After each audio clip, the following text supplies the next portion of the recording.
What is going on, world-class athlete? Are you feeling sluggish or slow with your movement right now? Have you ever wanted to move at a world-class level and be able to cover the court with grace, effortless speed, and truly be able to do it for multiple hours at a time? Well, this is exactly how I used to feel with my movement. I would feel really sluggish, I would feel tense, I wouldn't know what to do, and I would burn through my energy. But by you mastering what we're gonna learn in this video of number one, giving you a total new paradigm and framework with which to see footwork patterns. Number two, to learn the most common footwork pattern used by the pros on their forehand to generate the most amount of effortless power and cover the most amount of court using the least amount of effort.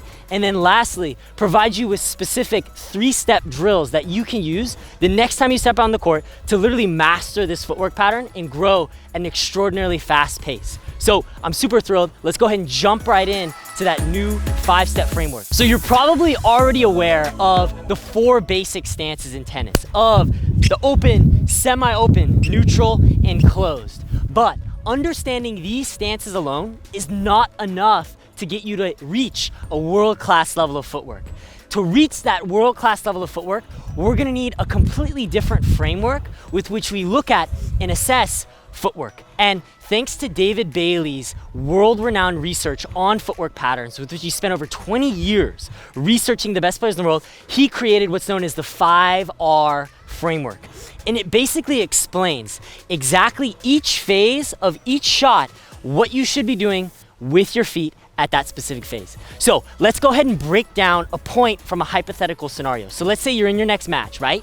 You're waiting to receive your opponent's shot. That phase is first called the ready and reading phase. That's where you're just getting ready and you're trying to read where your opponent's going. From there, right when your opponent makes contact, we go into the next phase, which is known as the reacting phase. That's when you're landing your split and you're taking those initial movements to the ball. Once you get set, we're now in the next part of the phase, which is where you're gonna respond to the ball, the responding phase. This is where you're gonna start your kinetic chain, you're gonna drive your legs, you're gonna rip the shot. From that phase, it then goes into the last phase, which is known as the recovery phase. That's after you hit the shot, where is that optimal court position to recover to? And when you understand and have this 5R framework to break down your footwork, you'll know what you should be doing at each phase. Now, inside the phase of responding, there are 12 primary different footwork patterns and moves that the pros use, and we're today gonna cover the most common move known as the lateral hop. So let's go ahead and jump right into that move. All right, world-class athletes, so using this 5R footwork framework, we're gonna break down exactly how you're gonna move the next time you step on the court to cover more court gracefully and faster, all the while using less effort. So let's say you're in your next match and your opponent is about to hit their forehand cross court. That is in the first stage of the framework, the footwork framework, known as ready and reading. You're ready and reading your opponent. Right when they're making contact with the ball, you either want to be at the height of your split step or landing your split step. From there, they've made contact with the shot. What the next phase is then gonna be the reacting phase. So you've landed your split. As you're reacting, you're gonna take a variety of what are known as out steps.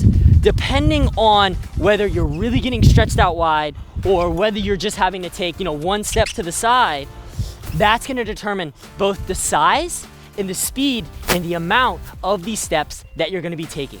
A more advanced tip that I would love to just include is that a lot of players, advanced players, the reason why you want to be at the midpoint of your hop when your opponent makes contact is what will allow you to move even faster is to execute what's known as a float step, or what I've heard some other coaches call is a drop step. Essentially, right as your opponent makes contact, instead of landing your split and then moving, you'll actually land your split on the inside leg and already start moving to the side. So you'll see, right before I land, I'm already stepping. So that's gonna allow you to move very quickly, and it's especially effective at the net. So we've executed the ready and reading. we've executed the reacting. Now we're gonna enter the responding phase of the shot where we're actually gonna execute this contact move known as the lateral hop. So here's the specific step-by-step process that you can follow.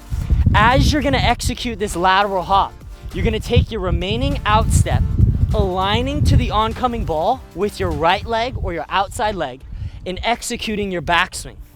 From there, in the semi-open stance, you're gonna shift your weight to the right, push off the right leg, rotate the torso, and pull the arm forward, executing the lateral hop move and landing on the right leg just like that. After you execute the lateral hop, the recovery element is gonna look something like this. This is what's really gonna allow you to move quickly. So as you'll see, what I did there is as I executed the lateral hop, I landed on my right leg. Then, instead of what most players do, which is take a bunch of really unnecessary shuffle steps back into the middle, I did what we see Djokovic, Nadal, and Federer doing that literally allows them to move so gracefully, so quickly. What I did, after I hit it, I took a drop step, then I took a cross step, then I shuffled back. This alone is literally gonna transform your footwork if you execute it. So execute lateral hop, cross, shuffle. Execute the lateral hop, cross, shuffle. I can tell you, by doing this cross, then into the shuffle, it's gonna allow you to recover so fast, move so quickly, truly feel effortless. All right, you've now mastered the 5R footwork framework. You've got the lateral hop in the bank. Let's close with 3 drills you can use to develop that world-class lateral hop and start moving like a pro the next time you step on the court. All right, world-class athlete, you've mastered the lateral hop and you've mastered the 5R footwork framework. Now, I'm gonna give you 3 drills that you can use to develop what I like to call multi-dimensional footwork movement. Now, what we see in the best players in the world is that they're not just moving laterally, they're not just moving to the side. What they're doing is they're moving back, they're moving forward, and they're moving to the side. And all of this fluctuates and changes based off of strategically what they're trying to accomplish, their opponent's shot, their opponent's court positioning, and the overall context of the match. And really, the best players in the world know when to back up, when to stay neutral, and when to move in to take away time. So in the very first of the 3 drills, we're gonna execute a more defensive lateral hop. This would be best executed when you, in the ready and reading phase of the shot, have identified your opponent's in an aggressive position and he's gonna try and attack you. In that circumstance, you can retreat behind the baseline, maybe 1 or 2 steps before your opponent makes contact. Then you'll land the split step, and what you can do is feed yourself a deep ball moving back and execute that lateral hop moving back, playing top spin, recover back, split, and try and get that ball high with spin, just like that. If you're moving back, it's gonna increase your consistency, and if you play a higher topspin shot, the higher the ball is, the more time it's gonna allow you to recover and also make it more difficult for your opponent to hit a winner. In a more aggressive version of this contact move, we're gonna execute it just moving laterally. Here, you can experiment with how much spin you wanna add, how flat you want it to be, whether you wanna hit it down the line, mix up the pace. There, I gotta keep my racket more closed. Getting loaded up, keeping that closed, recovering. And the last variation of this footwork pattern is executing a lateral hop moving forward. It's very commonly used by Roger Federer on hard court and on grass court, where you're gonna land a little bit more inside the baseline, step in, align on that right leg, take away time and hit it, which is the tactically superior option. Rip that shot flatter, down the line, recover, and then you can move back. All together looking like this. Wide split, moving in, lateral hop, then recovering back, timing the split, getting set on the right leg, ripping it, recover back. Then, lastly, once you've gotten comfortable, you've learned all these 3 drills, then implement it.